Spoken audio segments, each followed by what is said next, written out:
Hello students, आज हम ये छोटा सा वीडियो क्लिप में एनिमल किंगडम्स में डिफरेंट फाइलम्स में दिखाई जाने वाली डिफरेंट टाइप्स ऑफ फर्टिलाइजेशन के बारे में एक छोटे से निमोनिक्स में याद रखने की कोशिश करेंगे।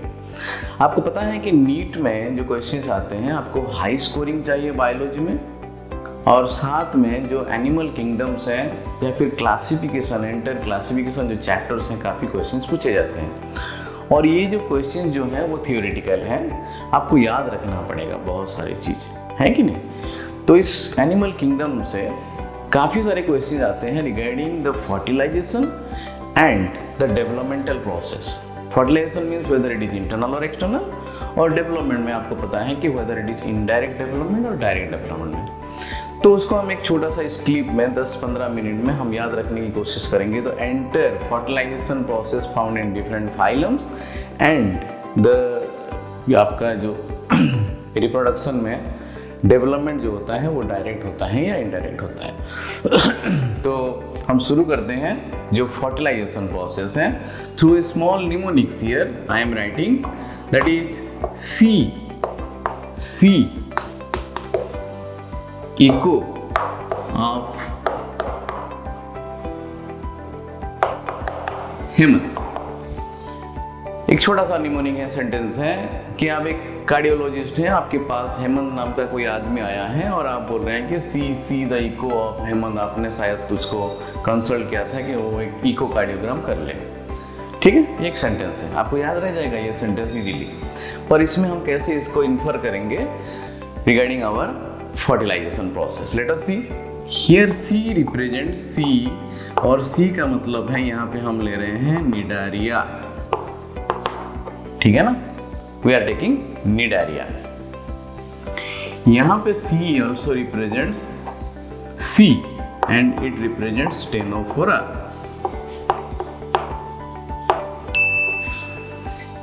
E here represents Echinodermata।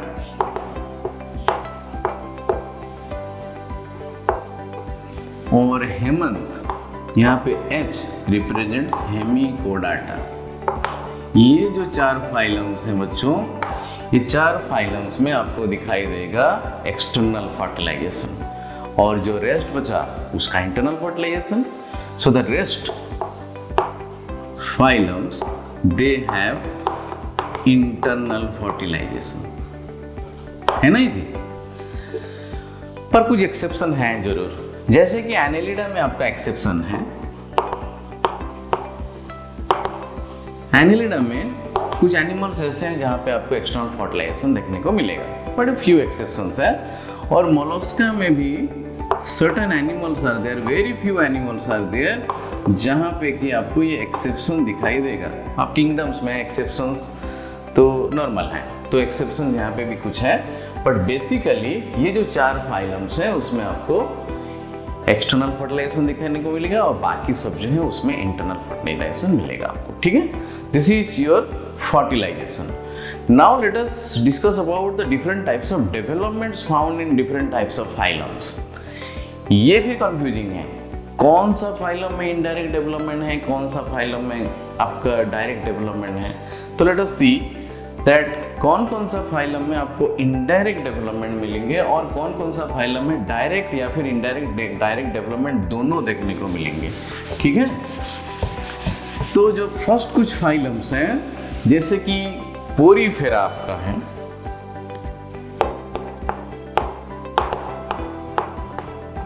Cnidaria, Ctenophora and प्लाटीहेलमिंथस।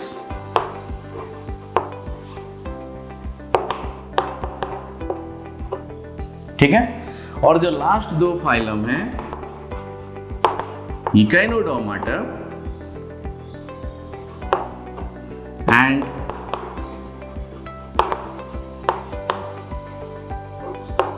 हेमिकोडाटा, PCCPEH।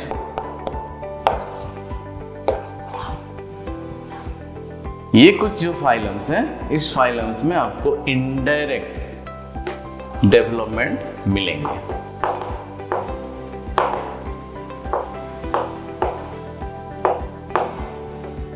The development is indirect type.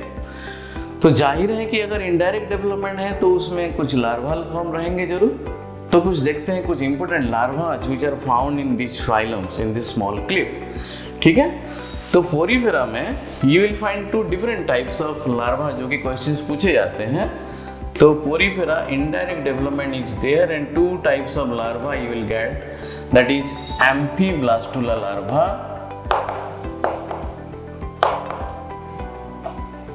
and another larva is parenchyma larva। दो लार्वा आपको मिलेंगे बेसिकली। जो एम्फीब्लास्टुला लार्वा है इट इज फाउंड इन साइकन और जो पैरेन्काइमुला लार्वा है it is found in Leucosolenia. ठीक है ना, ल्यूकोसोलेनिया। तो हम इसको कैसे याद करेंगे? Indirect development I and it is present in Amphiblastula A and the example is S, IAS। ठीक है ना। Indirect development in Porifera parenchyma larva Leucosolenia IPL।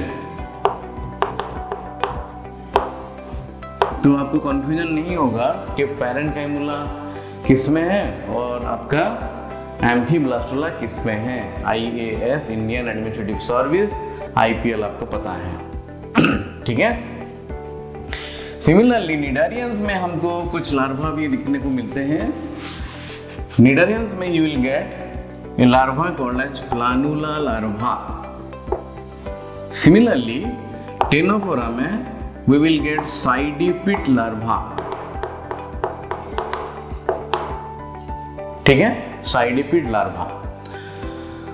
और प्लाटिहेल्मिन्थेस एकेनोडर्माटा में डिफरेंट टाइप्स ऑफ लार्वा आपको मिलेंगे एंड हेमिकोडाटा में भी आपको जो लार्वा मिलेंगे that is known as tornaria larva. जो यूजुअली क्वेश्चन आते हैं नीट में, ये सब लार्वा के बारे में आते हैं। ठीक है, ये हो गया आपका इंटरनल फर्टिलाइजेशन। और बाकी बचा हमारा जो बाकी phylums. So let us see the other phylums after Platyhelminthes, that is Aschelminthes or Nemathelminthes,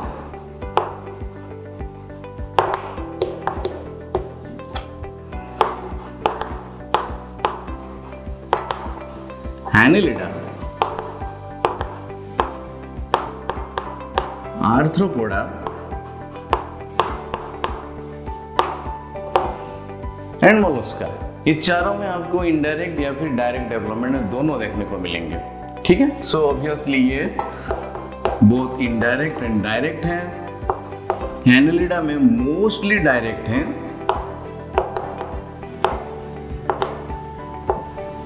but indirect भी हैं। ठीक है, मोस्टली डायरेक्ट हैं बट इनडायरेक्ट भी हैं। जैसे कि नेरिस में आपको इनडायरेक्ट डेवलपमेंट मिलेगा। Very important for our entrance point of view, indirect development है नेरिस में। ठीक है। सिमिलरली आर्थ्रोपोडा में आपको दोनों मिलेंगे, इनडायरेक्ट एंड डायरेक्ट डेवलपमेंट में। The largest phylum of animal kingdom, सो इसमें हर तरह का डेवलपमेंट में आपको देखने को मिलेगा। मोलस्का में भी you will gate indirect and direct development, दोनों देखने को मिलेगा यहाँ पे भी आपको। तो जो मोलस्का में भी आपका लार्वा पूछा जाता है, तो दो लार्वा के बारे में यहाँ पूछा जाता है बेसिकली। वेलिजर लार्वा, वेलिजर एक लार्वा है विच इज फाउंड इन पाइला। ठीक है, पाइला VP।